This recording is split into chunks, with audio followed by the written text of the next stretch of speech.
hace varios años íbamos a ir con un grupo de misioneros a un lugar del Medio Oriente, no voy a decir cuál porque es un poquito peligroso, y teníamos todo listo, yo iba como líder del grupo, entonces yo había cuadrado dónde íbamos a ir y todo, y la persona que nos iba a recoger, en donde nos íbamos a quedar, se le olvidó mandarme la dirección, a dónde íbamos a llegar. Entonces yo estaba preguntando y preguntando y la dirección nada que llegaba. Al final tuvimos que salir y la dirección nunca llegó, o sea, cómo llegar hasta el lugar nunca llegó.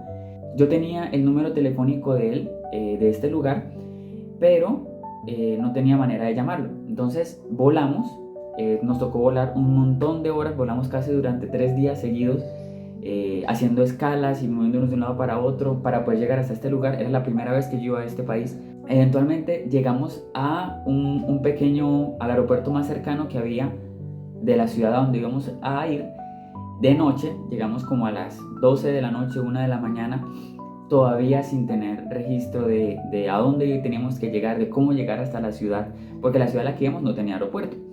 Entonces yo estaba esperando que de pronto en el aeropuerto al que llegáramos hubiera internet para poder conectarme y mirar si nos habían mandado un mensaje o nos habían dicho cómo llegar a la ciudad.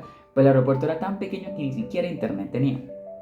Entonces llegamos al lugar, la gente no hablaba inglés y empezamos a hablar con las personas, a tratar de decirles, mira, tenemos que llegar a esta ciudad, ¿ustedes saben cómo llegar? No inglés, no nada de inglés, no inglés. Estábamos mal.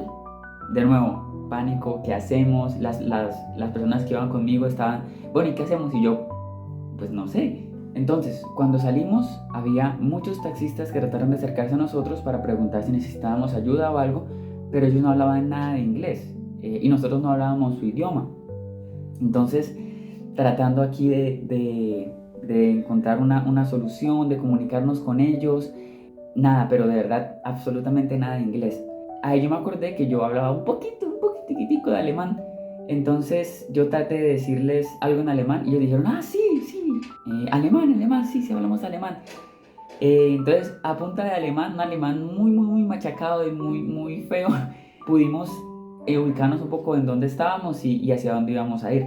Heute ist mein Deutsch ein bisschen besser, aber ich muss noch viel lernen. Eventualmente nos enteramos de cómo iba la cosa y los taxistas nos dijeron, nosotros los llevamos, y nos ofrecieron una tarifa que se escuchaba bastante costosa. Y les preguntamos, ¿hay otra manera de llegar hasta donde tenemos que ir? Nos dijeron, sí, hay un bus que sale desde ese paradero.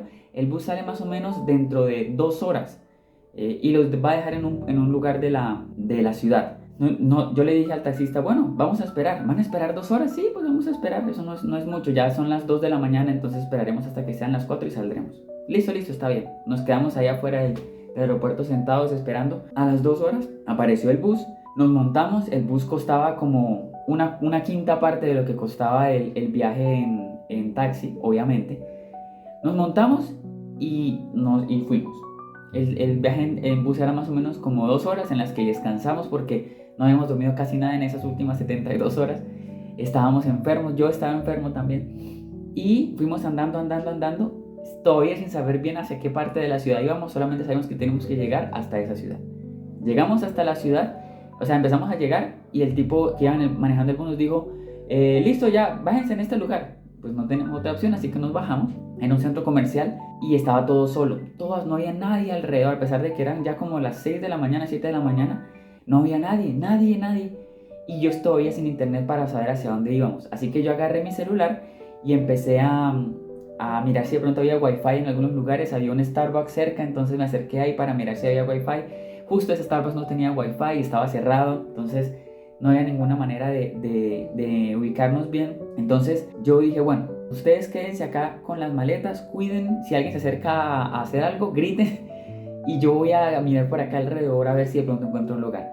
Yo salí corriendo entonces a un barrio que había por ahí cerca, que se veía un barrio residencial, y empecé a mirar por todos los lugares a ver si había algo abierto, porque el Señor es fiel y misericordioso y el Señor cuida de nosotros. Encontré un hotel pues medio pequeñito, hogareño, en el que había un hombre allá afuera fumando, y yo llegué y le dije en inglés como con cara desesperado, Señor, por favor, usted tiene internet, si quiere le podemos dar algo, es que necesito recibir un mensaje, por favor, permítame utilizar su internet. El tipo estaba me vio tan desesperado y Dios tocó su corazón que dijo, sí, claro, vengan por acá. Me guió hasta un lugar, me dio la clave del wifi, no me cobró nada, gracias a Dios. Y tan pronto recibió el internet, el contacto de nosotros nos había dicho, mira, perdón por no escribirte antes, estaba un poquito ocupado. Cuando vengan, vénganse en bus, no vayan a venir en taxi porque es muy costoso. Y cuando se vengan en el bus para en varios lugares. Así que asegúrense de que los deje en este lugar específico porque si no, va a ser muy difícil que lleguen hasta la casa. Adivinen en dónde tenemos que quedarnos. En el mismo lugar en donde nos dejó el bus y nosotros sabemos. El Señor es fiel. El Señor estaba cuidando de nosotros en cada aspecto, en cada paso de nuestro caminar. Aún con mi alemán machucado, con la gente que no sabía tanto inglés, con los taxistas que estaban ahí pues dispuestos a ayudarnos, con el bus que llegó al momento en el que era y que nos dejó justo donde era. El Señor estaba cuidando de nosotros. Y ya con ese mensaje el tipo nos dijo hasta dónde llegar, nos dijo pidan un taxi y denle en este número o este otro número que es el número con el que yo sí voy a responder. Y eventualmente llegamos bien a la casa de nuestro amigo, después de muchas horas de viaje, de mucho estrés, y llegamos con el entendimiento de que aún en esos aspectos en los que uno no es consciente de lo que pasa a nuestro alrededor, Dios sí, Dios es omnipotente, Dios es omnipresente, y Dios es un Dios amoroso, y cuida de nosotros.